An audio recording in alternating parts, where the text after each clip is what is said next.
Tale of the Flopsy Bunnies. About this book.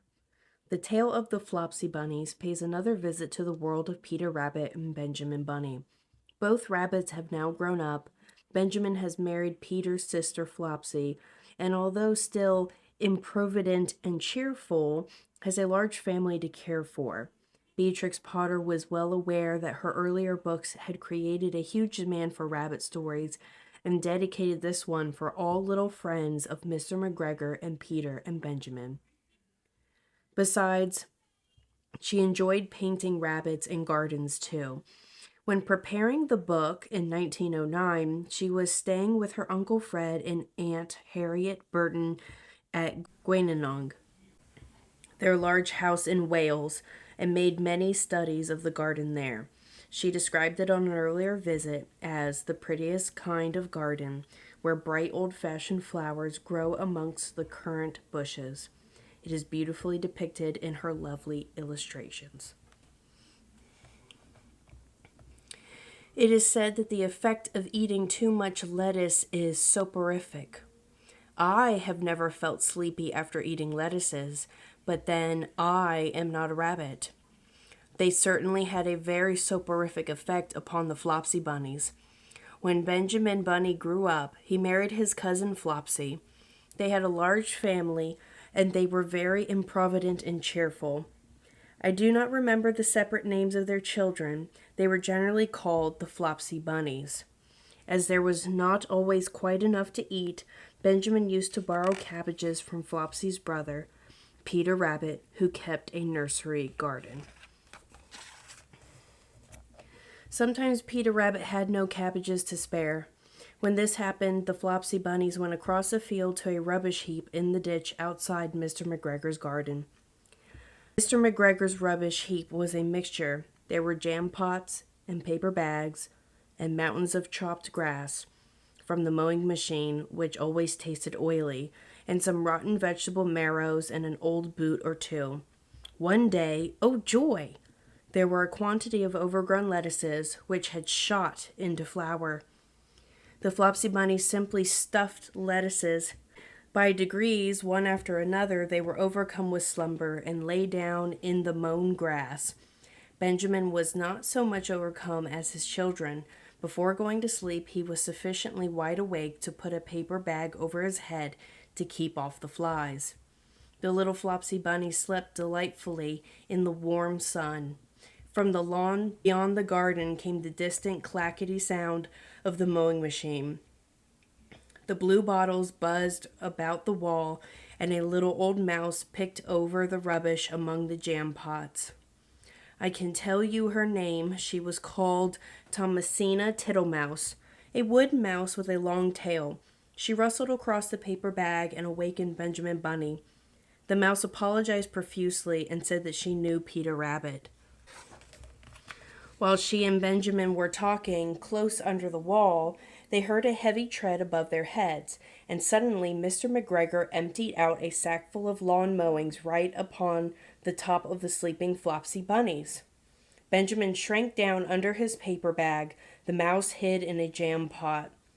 The little rabbits smiled sweetly in their sleep under the shower of grass.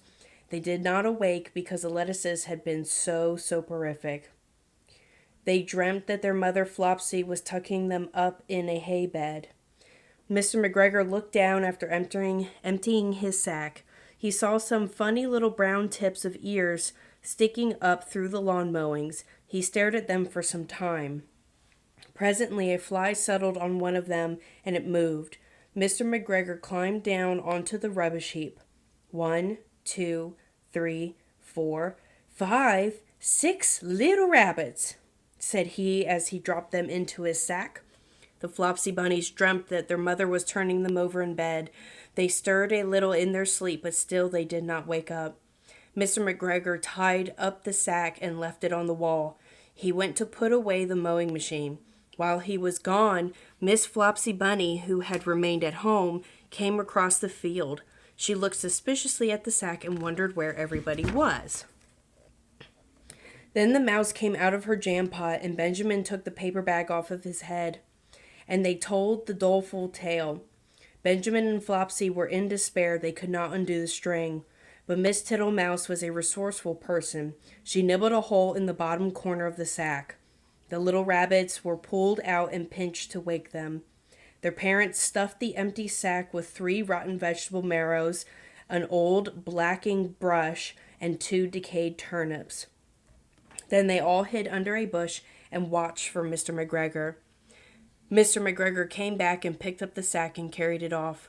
He carried it hanging down as if it were rather heavy. The Flopsy Bunnies followed at a safe distance. They watched him go into his house, and then they crept up to the window to listen. Mr. McGregor threw down the sack on the stone floor in a way that would have been extremely painful to the Flopsy Bunnies if they had happened to have been inside it. They could hear him drag his chair on the flags and chuckle. 1, 2, 3, 4, 5, 6 little rabbits, said Mr. McGregor. Eh? What's that? What have they been spoiling now? Inquired Miss McGregor. 1, 2, 3, 4, 5, 6 little fat rabbits, repeated Mr. McGregor, counting on his fingers. 1, 2, 3. Don't you be silly. What do you mean, you silly old man? In the sack. 1, 2, 3, 4, 5, 6, replied Mr. McGregor. The youngest Flopsy Bunny got upon the windowsill. Mrs. McGregor took hold of the sack and felt it. She said she could feel 6, but they must be old rabbits because they were so hard and all different shapes. Not fit to eat, but the skins will do fine to line my old coat. Line your old coat, shouted Mr. McGregor. I shall sell them and buy myself baccy. Rabbit tobacco, I shall skin them and cut off their heads. Mrs. McGregor untied the sack and put her hand inside. When she felt the vegetables, she became very, very angry. She said that Mr. McGregor had done it a purpose. And Mr. McGregor was very angry too. One of the rotten marrows came flying through the kitchen window and hit the youngest Flopsy Bunny. It was rather hurt. Then Benjamin and Flopsy thought that it was time to go home. So Mr. McGregor did not get his tobacco, and Mrs. McGregor did not get her rabbit skins. But next Christmas, Thomasina Tittlemouse got a present of enough rabbit wool to make herself a cloak and a hood and a handsome muff and a pair of warm mittens. The end.